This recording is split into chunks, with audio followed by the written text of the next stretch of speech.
आज का हमारा टॉपिक है inverse, cotangent, सीकेंड and cosecant function. सबसे पहले हम इनवर्स कोटेंजेंट को देखते हैं। हमारे पास कोट इनवर्स एक्स का ग्राफ इस तरह बनेगा। अगर एक्स की डोमेन -∞ से +∞ होगी और वाई की रेंज 0 से पाई होगी। सबसे पहले कोऑर्डिनेट एक्सिस को ड्रा करेंगे। अब हम 0 से पाई के दरमियान के कुछ पॉइंट्स को ले लेंगे। एक्स और वाई एक्सिस पे हमारे पास ये पॉइंट्स आएंगे।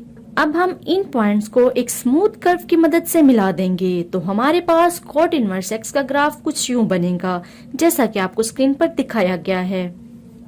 Principal cotangent function.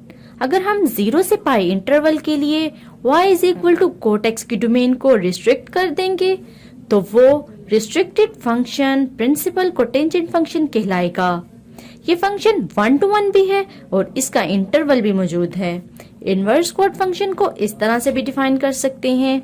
y बराबर होगा कोट इनवर्स x के अगर x बराबर होगा कोट y के, और इसकी रेंज 0 से पाई होगी और डोमेन -∞ से +∞ होगी। उम्मीद है आपको इनवर्स कोटेंजेंट फंक्शन की समझ आ गई होगी। आइए इनवर्स सीकेंड फंक्शन को समझते हैं। इनवर्स सीकेंड फंक्शन के लिए भी वही डोमेन और रेंज होगी। हम इसी रेंज में से कुछ पॉइंट्स को लेंगे और कोऑर्डिनेट एक्सिस को ड्रा करेंगे। अब ड्रा किए गए पॉइंट्स को हम आपस में एक स्मूथ कर्व से मिला देंगे तो हमारे पास सेकेंड इनवर्स एक्स का ग्राफ कुछ इस तरह का बनेगा। ये हम पिछले टॉपिक में भी पढ़ चुके हैं, जो कि डॉटेड लाइंस में एसिम्पटोट्स हैं। सेकेंड इनवर्स एक्स का ग्राफ वैसा ही होगा जैसा कोस इनवर्स एक्स का बनाया था, बस जो वैल्यूज एक्स एक्सिस में थी वो वाई एक्सिस में आ जाएंगी, यानी इनवर्स हो जाएगा। उम्मीद है आपको इस ग्राफ की समझ आ गई होगी। Principal secant inverse. अगर हम 0 से पाई इंटरवल को y is to secant x के लिए रिस्ट्रिक्ट कर देंगे तो जो रिस्ट्रिक्टेड फंक्शन होगा वो फंक्शन प्रिंसिपल इनवर्स सेकेंड कहलाएगा। सेकेंड इनवर्स फंक्शन को इस तरह से भी डिफाइन करते हैं।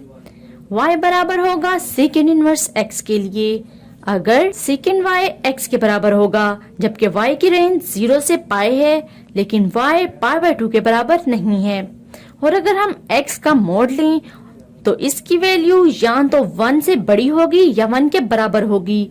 अब हम इस आखिरी ग्राफ को समझते हैं। Inverse cosecant function. सबसे पहले कोऑर्डिनेट एक्सिस को ड्रा करते हैं। इस ग्राफ को बनाने के लिए x की डोमेन -∞ से +∞ है और y की रेंज -π/2 से π/2 है, तो हम y की रेंज -π/2 से π/2 में कुछ पॉइंट्स ले लेंगे और इनको कोऑर्डिनेट एक्सिस पर ड्रॉ करेंगे, जिससे हमारे पास कुछ इस तरह का ग्राफ बनेगा। इस तरह ये नेगेटिव वैल्यूज कोऑर्डिनेट एक्सिस पर ड्रॉ होंगी, जिससे ये ग्राफ बनेगा। हमारे पास कोसिकेंड का ग्राफ ये बना है। उम्मीद है कि आपको इस ग्राफ की समझ आ गई होगी। Principal cosecant function.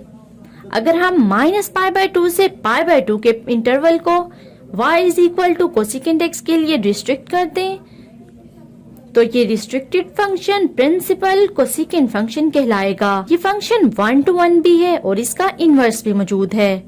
Inverse cosecant function को इस तरह से भी डिफाइन करते हैं।